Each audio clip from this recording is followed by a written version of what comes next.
Olá pessoal, na aula passada nós tratamos do romantismo em Portugal e nós vimos que ele é dividido em três fases, que é aquela fase nacionalista, né, o autor Almeida Garré, a fase ultrarromântica, que eles eram extravagantes nesse ultrarromantismo, que nós temos como autor Camilo Castelo Branco, e nós vimos também aquele olhar social, né, que com o autor Júlio Diniz, tá?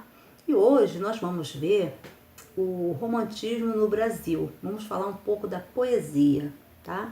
Vamos falar no contexto geral como que se deu o romantismo no Brasil, ok? Bom, nós sabemos que o romantismo, ele é a arte, né? Ele não deixa de ser uma arte. Então, a missão dos poetas dessa época, do século XIX, era criar uma literatura brasileira, mas no intuito de criar um projeto de Brasil, ou seja, a missão era estética, a missão era poética, a missão era política, tá certo? E essa primeira geração de poetas românticos tem todo um contexto histórico, né? E esse contexto histórico, nós estamos falando de Brasil, ele vai reportar também a França, né? Lá com a Revolução Francesa, porque essa Revolução Francesa dá o contexto de nação, né? Nós viemos entender o que é uma nação, aquela necessidade da identidade após a Revolução Francesa, né? Então essa Revolução Francesa e a Inconfidência Mineira, ela tem um paralelo entre uma coisa e outra. Em 1808, nós temos a vinda da família real, né, para o Brasil. E isso houve aqui no Rio de Janeiro vamos falar assim, um rebuliço, né? Porque eles vieram, a família real vieram da França, né? Então, eles vieram, se estabeleceram aqui e eles criaram os modelos franceses aqui, né? Então, eles criaram o Banco do Brasil, a Casa da Moeda e várias outras coisas. Então, nós temos um pouquinho de resquício deles, né? E com essa vinda da família real, né, nós tivemos em 1822, alguns anos após, também a nossa independência do Brasil, né? Aquilo que eu falei, que nós temos até hoje essa necessidade de uma identidade nacional. E o Brasil sempre com as influências europeias, tá?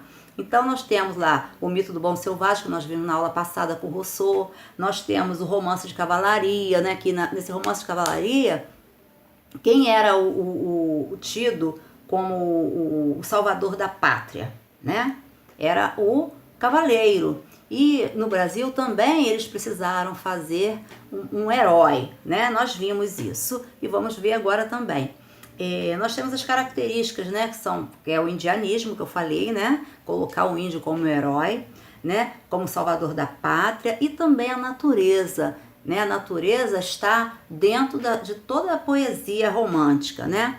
Aí nós temos como autor principal dessa primeira geração, nós temos o Gonçalves Magalhães. O Gonçalves Magalhães, ele caiu de paraquedas, vamos dizer assim, né? Por quê? Porque ele escreveu um livro chamado Suspiros Poéticos e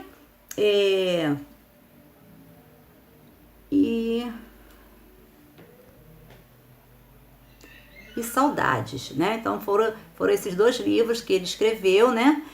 Suspiros Poéticos e Saudade, e ele ficou conhecido. Mas o nosso queridinho mesmo é o Gonçalves Dias, né? Que fez a Canção do Exílio, que eu sempre comento, né? E exalta muito a nossa natureza, que fala assim, ó: minha terra tem palmeiras onde canta o sabiá, as aves que aqui gorjeiam não gorjeiam como lá. Então ele exalta essa exuberância da natureza.